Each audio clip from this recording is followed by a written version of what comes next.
വ്രതാനുഷ്ഠാനവും മനുഷ്യന്റെ സഹാനുഭൂതിയും തമ്മിലുള്ള ശാസ്ത്രീയ ബന്ധത്തെക്കുറിച്ചുള്ള ഒരു ചെറിയ സമ്മറിയാണിത്. നാളെ 2026 മാർച്ച് 20-ന് നമ്മൾ ഈദുൽ ഫിത്ർ ആഘോഷിക്കാൻ തയ്യാറെടുക്കുകയാണല്ലോ. അപ്പോൾ കഴിഞ്ഞ 30 ദിവസത്തെ നോമ്പ് വെറുമൊരു ആചാരമെന്നതിലുപരി തലച്ചോറിനെ മാറ്റിമറിച്ച് നമ്മിൽ എങ്ങനെയാണ് അനുകമ്പ വളർത്തുന്നത് എന്ന് നമുക്കൊന്ന് നോക്കാം. ഒന്നാമതായി, വിശപ്പും നമ്മുടെ മനസ്സും തമ്മിലുള്ള ബന്ധം. കാലിയായൊരു വയറിന് എങ്ങനെയാണ് നമ്മുടെ ഹൃദയത്തെ കൂടുതൽ വിശാലമാക്കാൻ കഴിയുക എന്ന് നിങ്ങൾ എപ്പോഴെങ്കിലും ചിന്തിച്ചിട്ടുണ്ടോ? ശരിക്കും ഈ വിശപ്പനുഭവിക്കുന്നത് വെറുമൊരു ശാരീരിക ബുദ്ധിമുട്ടല്ല കേട്ടോ, മറിച്ച് മറ്റുള്ളവരുടെ വേദന നേരിട്ട് മനസ്സിലാക്കാനുള്ള ഒരു കിടിലൻ ട്രെയിനിംഗ് ആണ്. രണ്ടാമതായി, തലച്ചോറിലെ മാറ്റങ്ങൾ.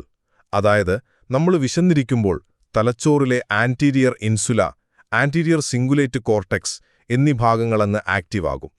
ലളിതമായി പറഞ്ഞാൽ, മറ്റുള്ളവരോട് അനുകമ്പ തോന്നാൻ സഹായിക്കുന്ന തലച്ചോറിലെ അതേ സ്വിച്ചുകളാണിവ. സത്യത്തിൽ പാവപ്പെട്ടവരുടെ വിശപ്പ് നമ്മൾ വെറുതെ സങ്കൽപ്പിക്കുകയല്ല, മറിച്ച് നമ്മുടെ തലച്ചോറിലെ സിസ്റ്റം ഹാക്ക് ചെയ്ത് അനുകമ്പയുടെ സ്വിച്ച് കൃത്യമായി ഓൺ ചെയ്യുകയാണിവിടെ നടക്കുന്നത്. അവസാനമായി, ഇതിന്റെ ദീർഘകാല ഗുണങ്ങൾ. നോമ്പ് കഴിഞ്ഞാൽ ഈ മാറ്റങ്ങളൊക്കെ പെട്ടെന്നില്ലാതാകുമോ എന്ന് ചിലപ്പോൾ നിങ്ങൾക്ക് തോന്നാം. ഒരു ചാൻസുമില്ല. 30 ദിവസം നീളുന്ന ഈ പ്രക്രിയ നമ്മുടെ വൈകാരിക ബുദ്ധിയും സ്വയം മനസ്സിലാക്കാനുള്ള കഴിവും നല്ലപോലെ വർദ്ധിപ്പിക്കുന്നുണ്ട്. ശരിക്കും പറഞ്ഞാൽ, നമ്മെ കൂടുതൽ സാമൂഹിക പ്രതിബദ്ധതയുള്ളവരാക്കാൻ സഹായിക്കുന്നൊരു സൂപ്പർ ഇൻവെസ്റ്റ്മെന്റാണിത്.